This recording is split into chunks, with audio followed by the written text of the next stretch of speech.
So welcome everyone. So happy that you're joining us today for the first of our on-site and off-site series. This is a new monthly series of conversations with artists in the collection of public art of the University of Houston System. I am Maria Gastambide, Director and Chief Curator for the program. Ours is one of the oldest and most significant university public art collections in the nation, established in 1969. So we are now past our 50-year anniversary. On-site, off-site, this new series reflects public art's effort to recast our public programs into a virtual and far-reaching sphere of engagement. In the series, we are checking in with our artists to discuss a wide range of topics, including from public art more broadly, to their commissions at UH or throughout our system, to their changing studio practice, and of course, to life under COVID. Joining me today are Alyson Shotz from Brooklyn and Parazette from Houston. Thank you both for welcoming us into your home and into your studio. So thank you guys. Before diving in, I thought we'd take care of some housekeeping for the session. We have planned a conversation that should last anywhere from 30 to 40 minutes, and then followed by a Q&A period of about 10 to 15 minutes. And as we'll be taking in questions at the end, I just do want to let the participants know that there is a Q&A panel or dialogue box that you can through which you can submit your questions at any moment, but we will be handling those questions towards the end. Although many of you might be familiar with both Alyson's and Aaron's work, we thought we'd share a few slides and a mini bio on both artists for those of you who may not know them. And so let me just go through that, and then we'll get on our way. Give me one sec. Okay. So based in Brooklyn, New York, Alyson utilizes found materials to investigate perception, notions of time, and natural and scientific phenomena. Her piece, A Moment in Time, which you're looking at right now from 2005, was her first site-specific commission, but she has continued to expand her range in public work since then, and I am going to show you a few examples. These are some details from A Moment in Time. And another detail, and it's a beautiful, sort of quiet but beautiful work. Here are some more recent works, outdoors in this case. This one at Crystal Bridges, which is really magical, and this one in Bilbao in Spain. And we also wanted to show briefly new works, because if time allows it, we will be returning to this new series of works during the conversation. Aaron works from Houston, and he is on the faculty at the University of Houston. He is best known for continuing the legacy of hard edge painting, and I also would like to add to that a geometric abstraction. And he's been exploring these ideas through multiple series over time, multiple ongoing series. He's got two works in our collection, Free Dive, which you're looking at right now, and then this other one, Remembering Next Summer, both from 2015 and both at the University of Houston. This is a photo of Free Dive in progress at his studio. And these are past series, which plays on sort of California surf culture phrases and words. These are some other works that are a little bit more recent, but there we go. Okay. So I thought we would begin. This is a question that I'm asking both artists.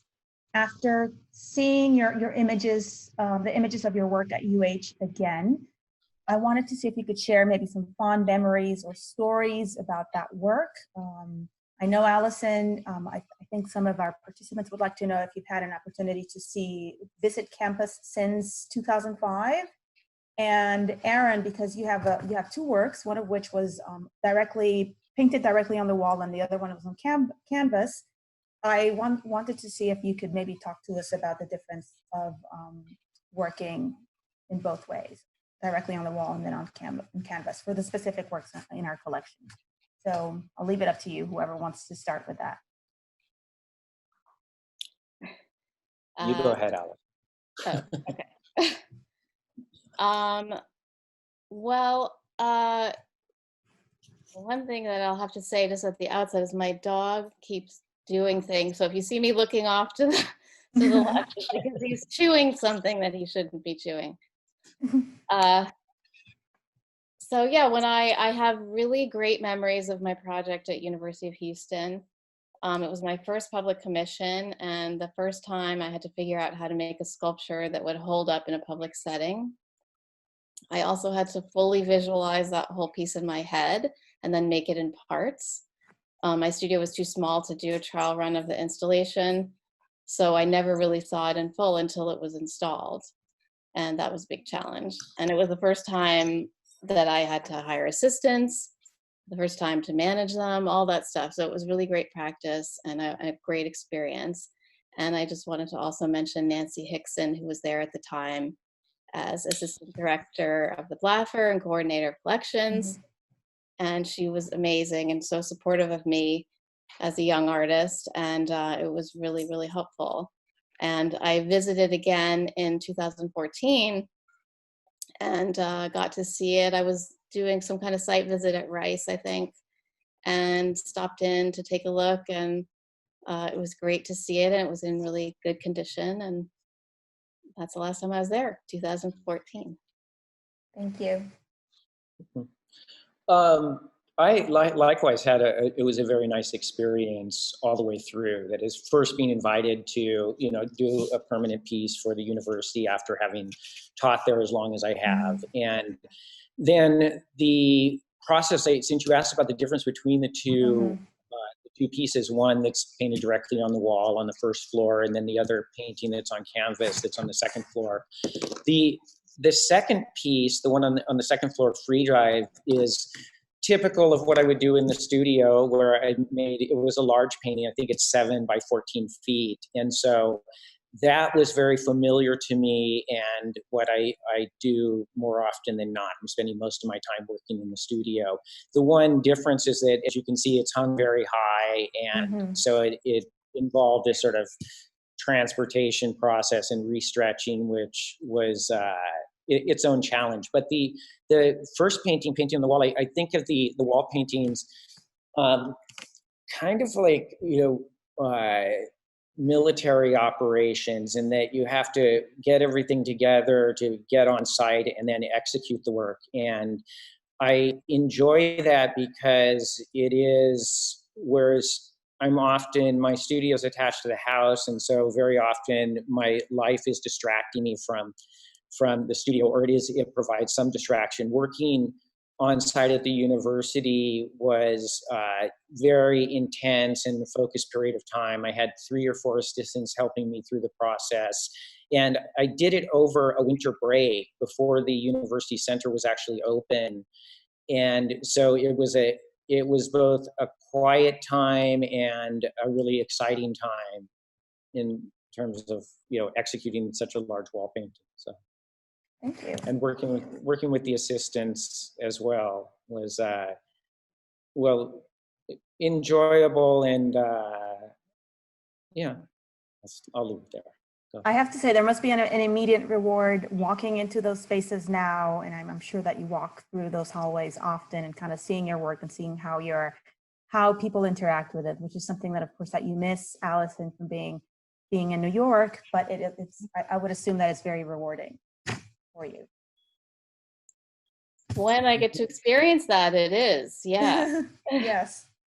It is. So, I mean, what was nice was just to see, the light is always changing in that space. And so probably like the last time I saw it, it might've been a different season or something. And so the light was different this time, and it just, keeps changing. So I got to. Yes. And so sometimes you're totally right. Sometimes depending on where the light comes through, it'll change to green, it'll be bluer, it'll be whiter, it'll be darker when it's nighttime. Yes, you're absolutely right. It is in the constant process of changing. Wow. That's good to hear. Very, very beautiful work. So one other question that we had for both of you. So tell us about the studio where you're working now. And I know, Alyson, that you've just moved out of one of your studios. But we wanted to know, how has being in quarantine changed your routine? Or, these are open-ended questions, so feel free to answer one or the other or both. What do you miss most about being in quarantine, or what has surprised you that you're enjoying more? If there's anything that you can share. Should I go first again, or Aaron, do you want Uh, okay, yeah, I'll go. I guess I've referred to the time in quarantine, sort of under lockdown, as living on a boat, and that is that I live with my wife and partner Sharon Inglesine, also an artist. She has a studio on the first floor. I have a studio on the second floor, and then also our daughter, 15-year-old daughter. So we're in close quarters all the time, and so the studio provides something of a, in one end of the building, so I can sort of escape there sometimes. How it's changed, I can't say that I think that it's changed the work necessarily, but I'm thinking about how the work being made will ultimately find its way into the world. Like, I thought a great deal about the fact that we're talking, through the computer portal right now, and that's the way that most of us are seeing art now. And so I'm wondering if it will have any effect on how I think about my own work and how the work gets made in anticipation of eventually being properly seen, perhaps, and also what it's doing to other artists. And so thinking about the art world and how the studio is affected by the large changes that are upon us. I'm also wondering, for your work, which your work is usually such, it's often large format, if looking at it in this way, and my computer screen is tiny, if questions of scale will also result from this experience as well. Yeah, well, the size of the work always is, well, quite often when you're looking at lots of work that you're seeing online, it's ambiguous and you have to look for, or it's not clear anyway, and you have to look for the peripheral information or clues, details that are surrounding the work and things. And so will that cause one to just make work that is the size of a computer screen? I don't to? I hope not. Should I Sure. type in? Yes. So for me, I guess I would say that, normally or not in the past, number of years, I've been working at a kind of an intense pace, and, working for all kinds of deadlines for exhibitions and for art fairs and public art, all of those combine to make a kind of intense schedule. And so this is definitely a pause from that. And in some ways, I think I was looking for a pause. So in that way, it's been good for me just to be able to sit back and think a little bit and really think about where I want to go from here. I feel like in some ways, like making things, and I'm looking forward to just making maybe like a little bit less and thinking more, at least for a while. But I have been working at a slower pace and taking time to go outside and walk. You also I'd like to know a little bit more about those experiences, but you also mentioned to us recently that you're more used to working with a studio assistant. Yeah. And not having that person around has also kind of impacted the work that you can do on your own. Yeah. Well, actually, I normally have 2 or sometimes 3, and it can go from like 2 to 5 depending on the project. But usually a minimum of 2. And so, like, if there's anything that I have to lift or move or whatever, there's always like young people around to help me move it. And and now there's certain stuff I just can't really do. And so I've had to wait to do certain things, call my husband in to help me. And I am wondering how I'm going to move forward in that way, because even when I have my assistant come back, or one or both or whatever, can we carry something if we're both like 2 feet apart, is Mhm. that safe? I don't know. Right now, it doesn't feel safe. So Mhm. these are all questions that I'm considering, for the future. So yeah, Mhm. maybe it means making smaller things or Mhm. things that are not, I don't know what it means. It's going to be a challenge. Yeah. And kind of to your point about that, in terms of your practice nowadays, I think, Aaron, your practice is typically a little bit more solitary than maybe Alyson's is. But to your point, Alyson, I wonder if sometimes when artists work, they're usually working towards a goal or some sort of, an exhibition that's coming up or a major event. And I'm wondering how maybe not, or having uncertainty about these deadlines, how that is in turn impacting your production or your work. You've kind of hinted at it in terms of slowing down. And I just wondered if we could talk a little bit about that and how that feels.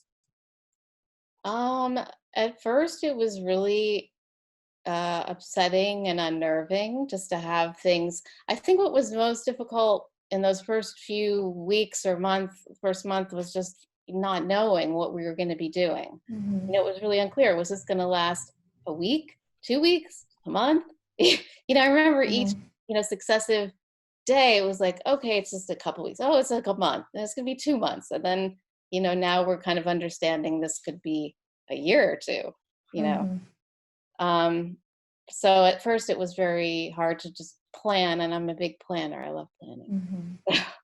It was And you difficult. can't plan for this because Yeah, we don't know what's on the other side. Yeah. right, right. So it was difficult for me in that way, but now I've given up, and I'm just enjoying the moment to moment, and just trying to just deal with each day and make work, and not really thinking about where it's going to go, and Mm-hmm. just keep making things, but at a, like I said, at a bit of a slower pace. Mm-hmm. And then I'll just see what happens day to day. Hmm. That's where I'm at the moment. Well, it seems, I'll add to that, that it seems like before the pandemic, that the art world was at a much slower pace, changing radically. And that is Mm-hmm. there through the last, 15 years of art fairs becoming the central exhibition apparatus, and therefore brick and mortar galleries becoming not less important, but certainly less trafficked. And then of course the acceleration of what happens online and the way that people Mm-hmm. view art. And so now suddenly that has accelerated radically, because now we're Mm-hmm. only, again, as I mentioned before, we're only looking at work online for the most part, unless you have a studio, you're looking at your own work or whatever Mm-hmm. might be in your neighborhood. But uh, and so I think that things are going to change enormously, and that I think that will be a good thing for many people. It will create a lot of opportunities, and uh, but it will, for many people, it's quite a shock, and it will be interesting to see how the traditional gallery network of galleries, city to city and throughout the country and beyond, will come out of this, Mm-hmm. and how they will work with artists in the future. And so Mm-hmm. yeah, Yeah. yeah. Alyson, you mentioned a moment ago that you've had the luxury of maybe walking, maybe a little bit more than you have been in the past, pre-COVID. And I wanted to know, so your work to me is about capturing time, especially as it relates to nature and sort of natural phenomena. I wondered if you could walk us through your walks, if you will. What have you seen? What excites you? Um, it's been really fantastic. I mean, in the past week or two, it's changed, but the first, like, again, like a couple weeks, month, the air just cleared in New York because there was no traffic, which is just unheard of in the city. Mm-hmm. And there was literally like just, I mean, yeah, a few cars on the street. And so suddenly the air cleared, and it was almost like crystalline clear. And you could see, I mean, I kept telling people I'm seeing details I've never seen in this city. Like maybe details of nature. You know, I'm near Prospect Park, so I'd go to Prospect Park and I could see like the hairs on the cherry blossom, like when it right before it blossoms, Mm-hmm. you could see all the little hairs on it, which I don't think I've ever seen before. Or I was looking through binoculars at a bird one day, and this was when I realized what was happening. I was like, these binoculars seem really good. Like all of a sudden they seem extra good. And I realized that the air, it's just like being in some, mountain village or something, because the air is so clear. So I was seeing like, details on a bird's wing, seeing those hairs on the cherry blossom. Another time, my studio's near the water in Red Hook, Brooklyn, and you can see the Statue of Liberty, not from my studio, but from like somewhat nearby my studio. And yes, you could see it in the past, but it was like a hazy blur. Mm-hmm. And one day I went out there and I could like see all the details of the robe on the Statue of Liberty and like the bricks on the base. And anyway, so I've been really enjoying that. And then just like watching the light change, which is one of my favorite things to do. And the quiet here also has been really nice. Well, it's changing now, and now it's kind of coming back.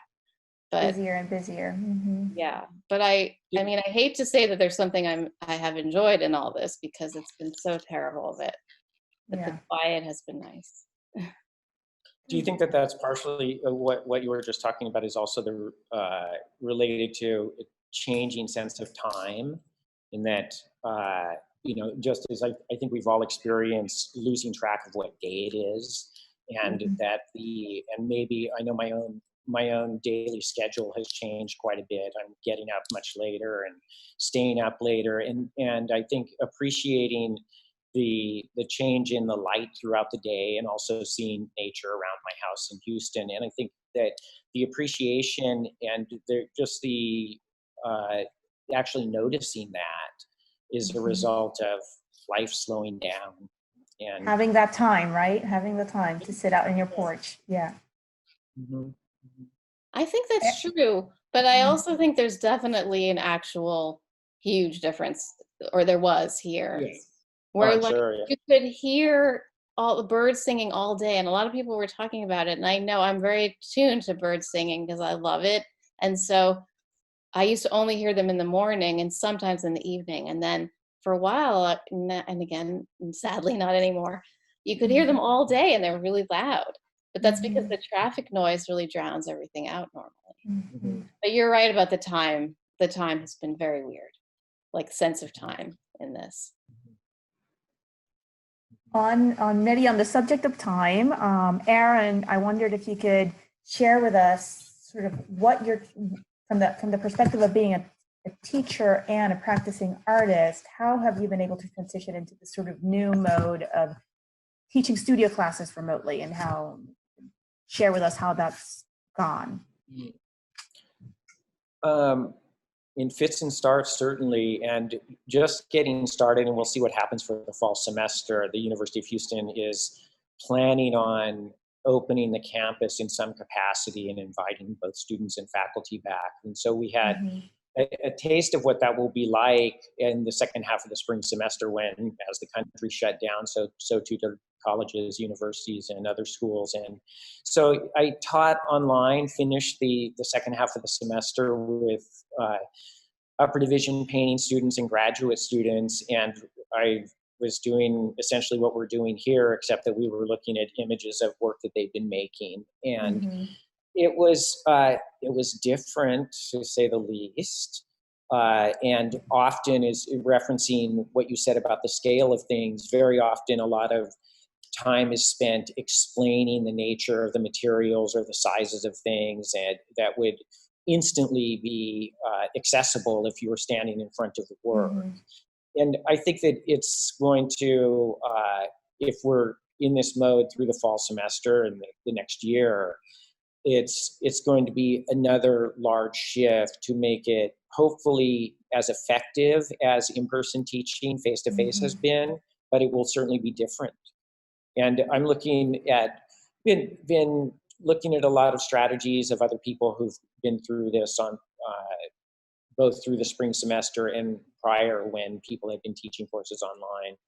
otherwise. Yeah. And so we'll see. The Yes. students, some students like being, not having to come to campus and they're able to work from home effectively, and others are very much missing being on campus and having a studio space that we provide them. So.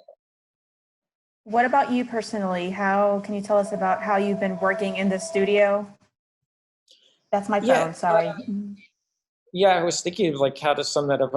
For some time now, I've been thinking of what I'm doing as sort of stray thoughts, and the meaning. And I was thinking that if when I get enough work together made, it will look like that. That there's a sort of range of things happening. Like the work that you see hanging up high is from. I'm going to sort of do this. Is from this one, right? Oh, okay. You mean at your yeah, home I was going to studio. show you. I don't know if you can share how much of my screen is visible to the viewers.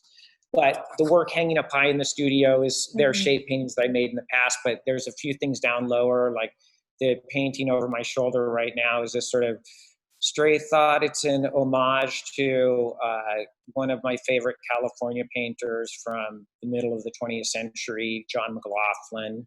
Sort of a riff on one of his paintings, and then this is another word painting. So, and then I guess as I point over here, it's just at the moment it's just raw linen with the grid drawn out on it, and I'm thinking of that as potentially an improvisational painting, which is fairly uncommon for what I do, and so as would be indicated by, I'm going to improvise within a grid.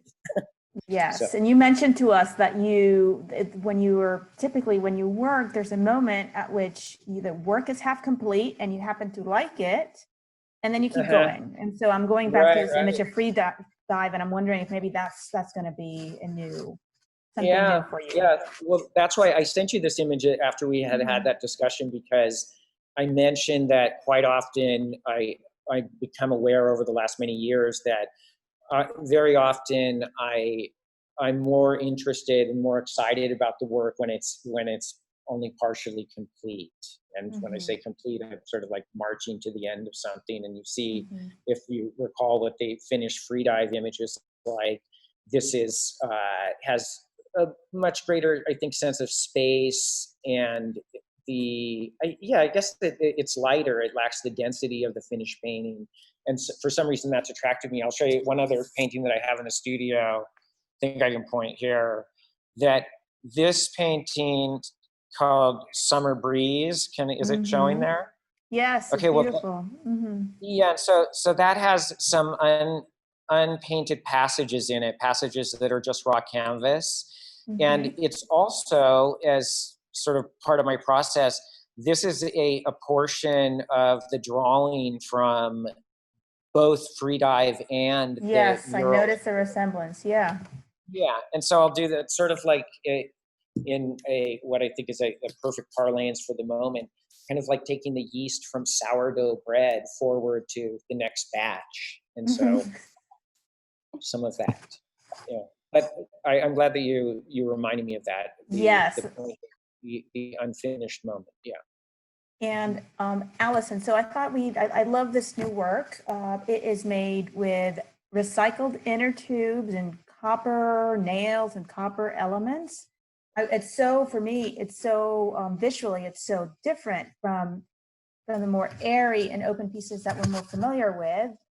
But I wondered if you could maybe talk a little bit about how you have transitioned into this series. And I don't know, it's so complicated and interesting at the same time. It seems so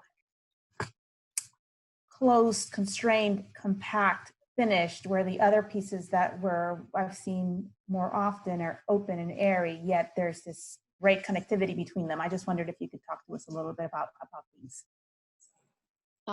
Sure. Yeah, I mean, what happened was after Trump was elected, I really, I felt the country was getting very dark. Well, actually, that coincided with a kind of interest of, I'm interested in space generally and light. And I've always been interested in like neutron stars, or that incredible like compactification of matter.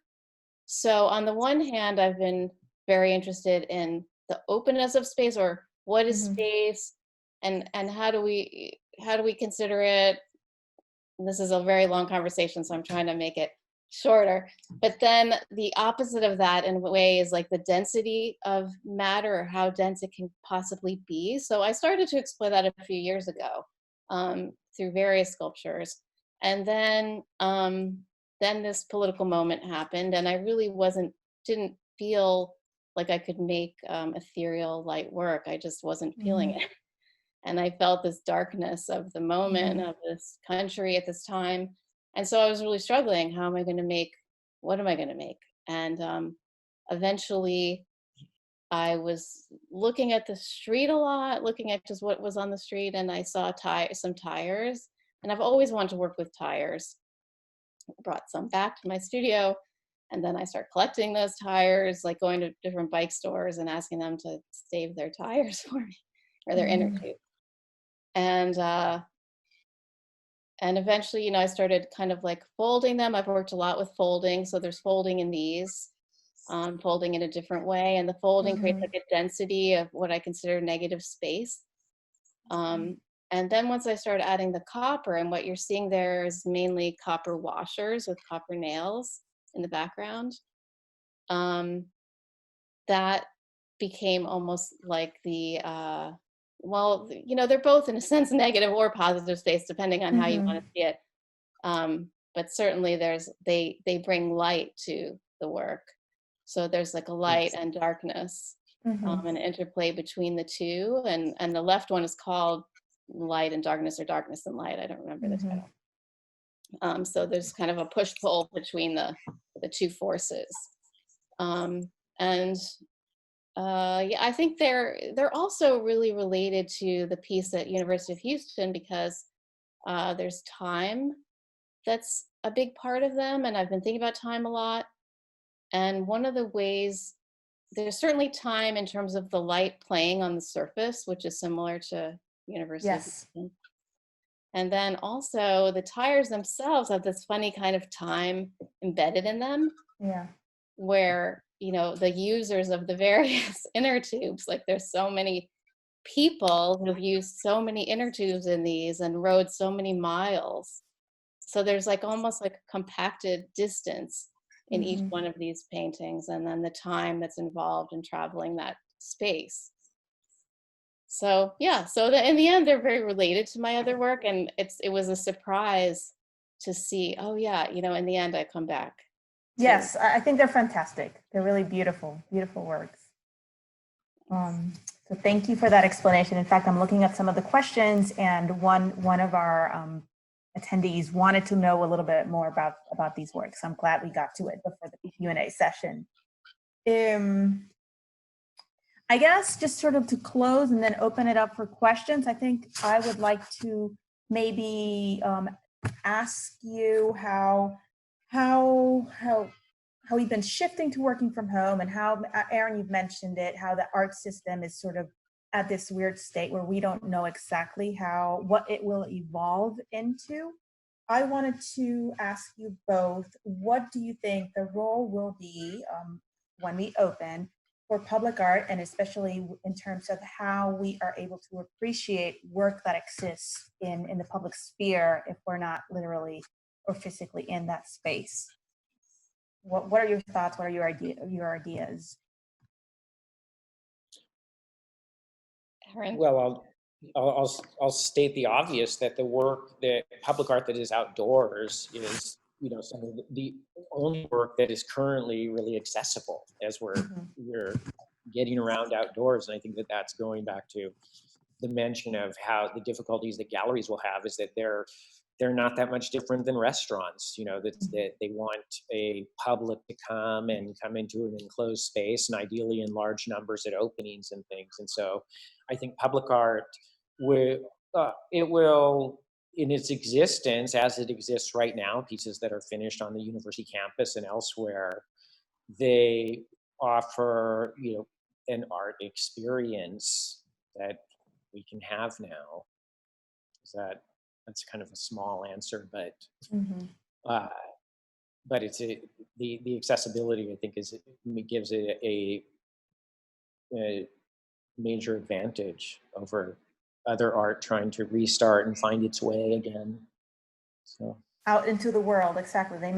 You may have artwork in Yeah. your studio or it's in storage somewhere or at a closed gallery, and so there is no access yeah, to like that. I don't imagine artists making work that is not meant to be shown outdoors suddenly finding ways to show it outdoors. Mhm. So it will True. remain sequestered in the studio under Mhm. quarantine until we can all come out and Mhm. ring the bells and have a parade. So. Great. I mean, I would just say also that I think that one of the great things about public art, you know, beforehand and now, is that it's public. And that's one of the reasons that I make it, because it's accessible to everybody and you don't have to pay admission. I mean, galleries are also free, but yeah, I mean, that's one of the nice things, is that anybody may come across public art at any time and have an experience with it. But Mhm. now, hopefully, you know, more people will be able to do that, and we'll at least be able to see art in that way. Galleries, of course, are free, but there's always this sort of preconceived idea or hesitation with going inside because you may not know how to behave inside of an art gallery. And so having works outdoor removes that boundary. And I think that's very, very timely right now, especially now. Yeah. So I think we could open it up for some questions. We have some already. Let's see how I can make sense of some of these, because some are related.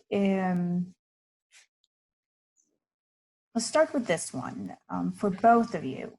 How, and this is from an anonymous attendee, how did the commissions at UH impact your careers? Should I just start? Sure. For me, it was a huge impact. I've sort of talked about it earlier, that it was my first public commission. So, you know, that experience is like the experience you need to do the next commission. Mhm. So if I hadn't had that one, I maybe wouldn't have any after this. And since then, I've done a lot of public work, and you know, more complex in some ways, but yet that was also complex in its own way. But anyway, it had a really big impact on my career, that project. I'll say ditto to that, insofar as the successful completion of one commission leads to another quite often, but also I think doing things at a very large scale, which you know, Alyson was large scale, and then the other pieces, it looks like they've gotten larger still. That one begins to understand the expanse or the space that they can use, and how the scale that they can work at by stretching the limits. And so being given, for me at U of H, you know, doing a 75-foot wall painting made that seem possible to me. And so doing the next one, or others that I've done, that few that are larger than that, that was the beginning. And also the support that you get from the institution, and the ability to succeed. Yeah. Okay, thanks. I have one and I have a number of ones. Let me go through some of the ones that are for one or the other. So Aaron, someone wants to know, how do you choose your colors, or the process of how do you choose your colors, or could you explain what the process of choosing the colors for your pieces? Can you talk a little bit about that? Okay. Mostly I think about color in terms of temperature, warm and cool color. And then also, you know, as you can see from the work, there's a lot of high key contrast. That is, whether it's in some paintings where there's warm color against cool color, or in other paintings where there's large value shifts in a particular range of either cool or warm color, such as the wall painting.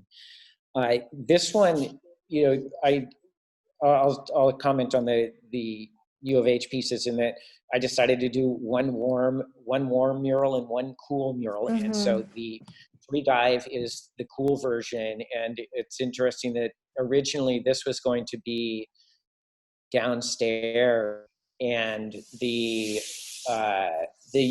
people in the U of H, the University Center administration, very much wanted the warm toned mural to be downstairs because it featured, of course. Yes, let's explain that. Very, very close to U of H Cougar Red. So, but that isn't. But coming back to just the question about color, that is not why I put red into the mural. It just sort of happenstance. And when we were reviewing my proposal, the drawings that I'd made, they were very excited about that and wanted it to be downstairs. So Okay. it's just sort of, yeah. Thanks. I have a question for Alyson, and it's about your work at Crystal Bridges. Let me go back. Here it is. And I have Catherine, who says that she loves going to Crystal Bridges. Of course, there's no admission fee for the park side of the museum or the gallery. Tell us about your experience there with this specific work. My experience there was pretty brief. I made that piece originally for Blue Star Contemporary in San Antonio. And they had it in the Botanic Gardens. It was like a collaboration between the museum and Botanic Gardens. So it was there first. And then Crystal Bridges acquired it, and I installed it at Crystal Bridges. So, it's funny because in the virtual world now, we sort of pick the site virtually. So they showed me pictures of the site, and, I think I mostly just said that looks good. And then I went there and spent like a week installing it, and it's been there since. But the museum and the sculpture park, it's beautiful. It's an incredible place. And it was a good experience. But it was another one. I have a lot of these kind of things where I install them and leave, and then I never, I don't Return. I don't really get to experience it over time. Sort of like, can I comment that sort of weaving some of the ideas that were floating around here together, that the pieces at Crystal Bridges, as I'm looking at it on my computer screen, it's very difficult to see how it's operating and what it's made of as a small image on a computer screen. So perhaps what is there a detail, or can you explain that? And I don't know if I said the detail. No, and I don't have it, so we're gonna have to skip on the detail. But maybe you could talk to us, Alyson, about how you made it. Yes, it's made out of punched stainless steel circles of various sizes. So it's tons and tons of little circles. Like a 64th of an inch thick, or maybe it was a 32nd, I can't really remember, but it's that type of thickness. And then they're all kind of sewn together with wire. So it's this like very like time consuming process of like almost sewing or weaving the metal. And that was a big part of this, was this idea of making large scale metal sculpture in a totally different way. There's also holes in it, so it's not like one solid thing. Like you could see nature through it, and then you can see nature reflected in it. It's light, or somewhat light. It's still kind of heavy because it's steel, but the effect is mirror light. Yeah. But then you're also kind of seeing through, so you're really not sure what is the reflection and what is the space between. And the whole thing is this like sewn, almost like a fabric, even though, but metal.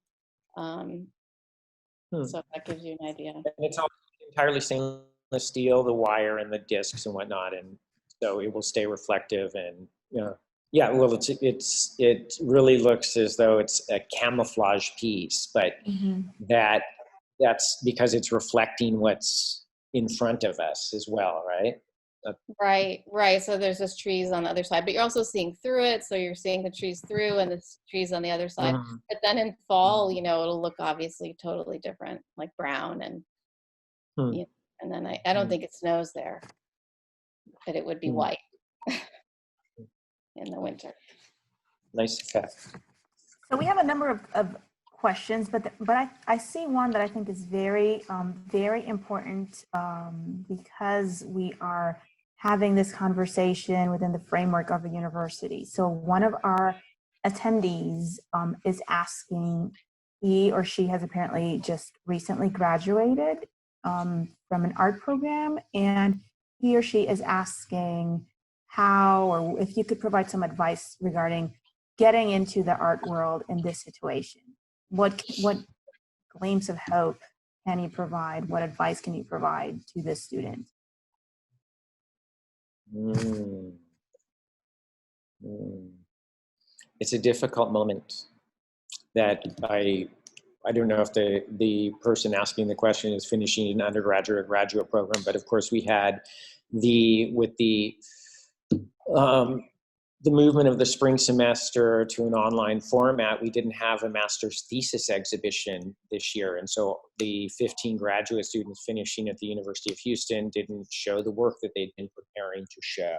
And so that would, for someone coming out of school, as the questioner is, they would normally be launching from an exhibition and then moving into a city wherever they are and beginning to make their work, however they did that, whether in a studio like my own, or if they started interacting with the alternative art space, if they're a performance artist or something. But in lockdown, it's none of those things are certainly the connective tissues of an art scene aren't as available. Those that would connect you emerging from school and then beginning to work with the community in the city. So it's a pause right now. And so does that mean we had some discussion about whether or not we should do an online exhibition of the thesis work, and ultimately they opted not to do that and instead did Instagram profiles that were featured through the university portal, I think, and with some advertising. But there's a question about whether or not you should take work that was meant to be seen in full and turn it into the small images that we're looking at, such as we're looking at now.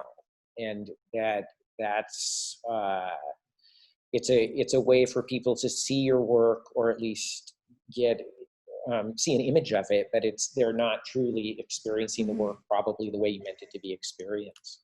Just like I'm sure the experience since Alyson's piece is up, the experience of encountering this at Crystal Bridges is very, very different than what we're seeing on the computer screen. So coming back to the student or the graduate's question, I think I'd be tempted to keep working and hold on to the work and preserve it as you can for a better day. Or is that? That was my thought, my immediate thought. When I got out of grad school, I think I, wanted to show and wanted to immediately, first of all, let me just say how sorry I am for your students and for all the students graduating who didn't get to have a thesis show, because that just makes me almost want to cry. That's so sad. Because you work so hard for that, and then you really just want to have that experience, and that's just very sad. So I'm so sorry. And but other than that, I would say, when I got out of grad school, I was so like, I wanted to show, but in the end, and I didn't, and I was working, and that time is really important after grad school to just work, because you've kind of been influenced by all the grad school stuff, and you have to take some time, or not everybody, but some people need to absorb all that. And so maybe it's a good time to just like get the work really good. And then like Aaron said, this pandemic will end. And, when things come back, then it's a good time to try to show it. But it's really probably not great to be showing right out of grad school anyway.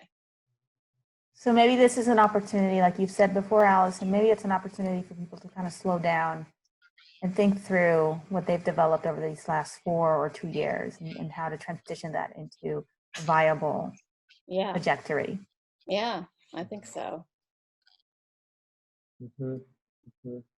And I'd say pay attention to, maybe just adding in, pay attention to the way other people and institutions are dealing with it. There are a lot of models being tried out there. I saw that there's, they're trying to have online art fairs, and so continuing the fair model without a destination seems strange to me. How is that any different than looking at any work online? And so, but they're trying it, and we'll see how it works. Or virtual exhibitions, I know there have been places that have actually mounted exhibitions in order to do a 360 walkthrough in order to have the fullest experience you can have by way of the computer. And so perhaps, that's another avenue.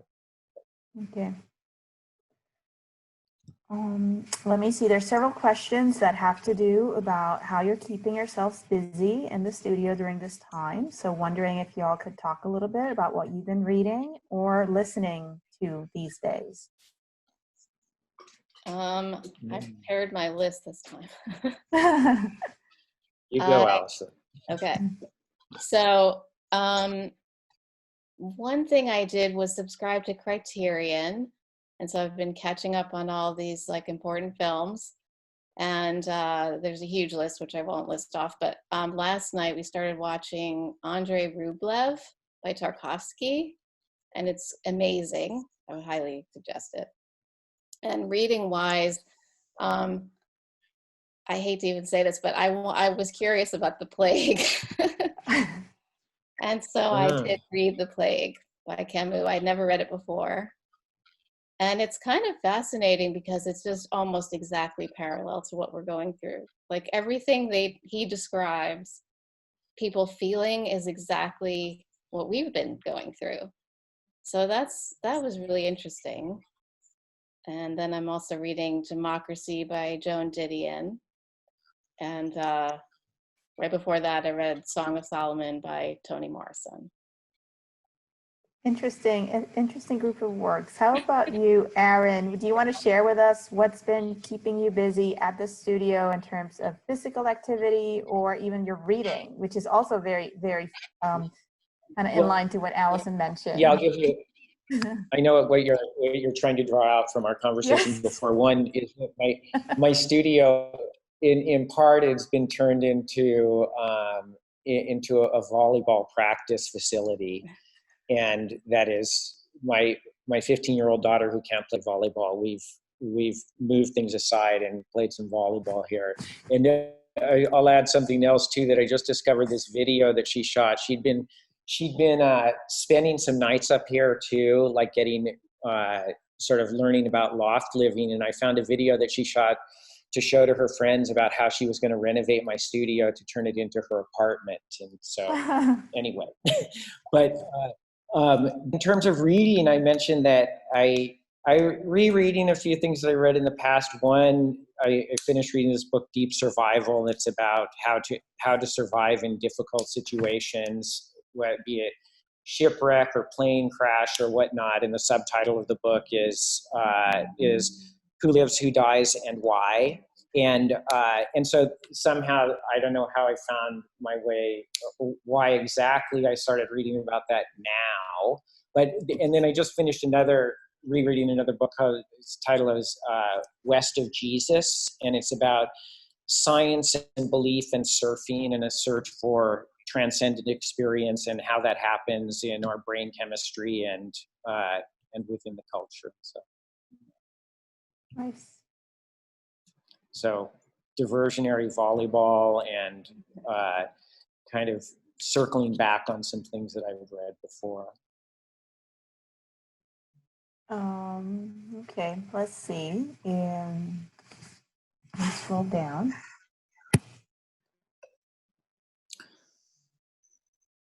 Okay, I have a question from Roberto in Houston. And the question is for both Alyson and Aaron, to what degree in the last months have you been able to host studio visits with fellow artists or writers or curators, possibly with works scaled, the very platforms that make possible conversation like this one, Zoom or other real-time video resources? In other words, if you're having them, what are you having them on, and how are you able to make your work legible for others? I did a virtual studio visit with Storm King that was really just a video on my iPhone. It's up on their Instagram site. They requested that I do that, and so that was a bit of a challenge. But that's the only thing I've done like that. In fact, I had some studio visits scheduled before this happened, and they were all canceled. Actual studio visits in person, and I haven't really attempted yet to have them in any other way. But actually, that video visit is kind of, I think, the best I'm going to be able to do for now. Because it's just you manning the other end of the camera as well. So there's limitations, I guess. Well, in that case, I mean, luckily my husband is a videographer. So. Oh, okay. Yeah, he did it, which was great. But, I'm just, I guess if I have a request and somebody wants to see something specific, I could probably film that, and that's the way I would do it. I don't know. I haven't really thought about it. Aaron? Yeah, I haven't done any other studio visits to my studio, but it so happens just the other day I was invited to be part of a group of artists who put together this thing called Crit Society, and it was, I think, formed by an artist who I met here in Houston, Farima Falude. She's a recent immigrant to Houston, and so it was 8 artists, a few in San Francisco, some on the East Coast, a few more in Houston. And it was interesting that when Roberto asked about making the work legible, there was again a lot of discussion or time spent trying to understand what one was looking at because we were focused on one artist's work.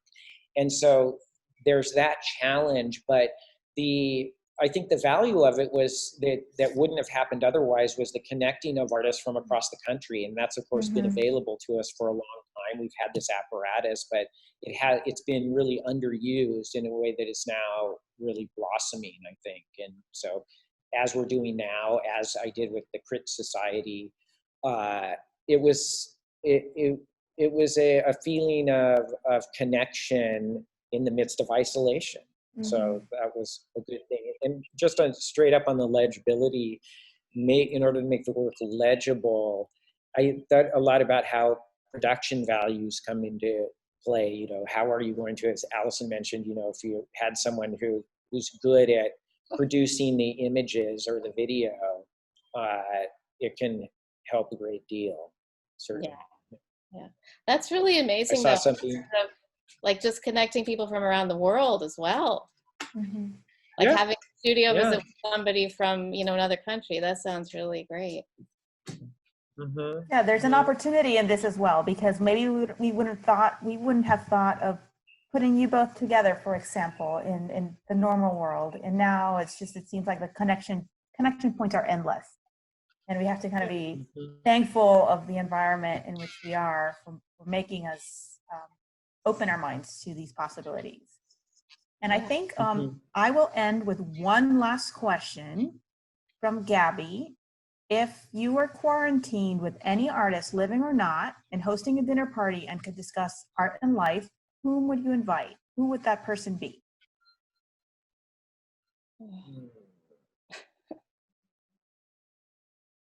Quarantined. Wow. You could open your home or studio at this point and invite one artist in. There's some deep, meaningful conversation. I think it might be Robert Irwin for me. And I mean, there's a million people that it could be, but then you have to think you're quarantining with that person as well. Well, it's just for a dinner. It doesn't have to be full time, just for an evening. Because, there has to be somebody who's sort of agreeable. Yeah, I don't know, but I would like to have a conversation with him. But really, there are like thousands of people that could fit that. I don't know. I've heard that question posed to other people though, lately. Maybe it's going around. Yeah. Yeah.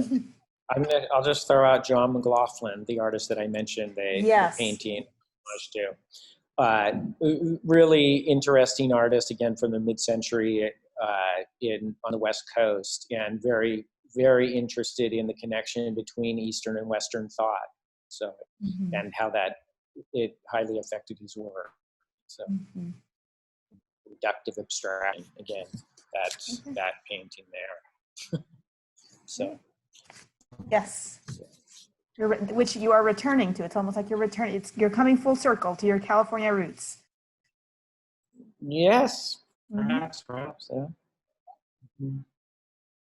Okay, so thank you both so much.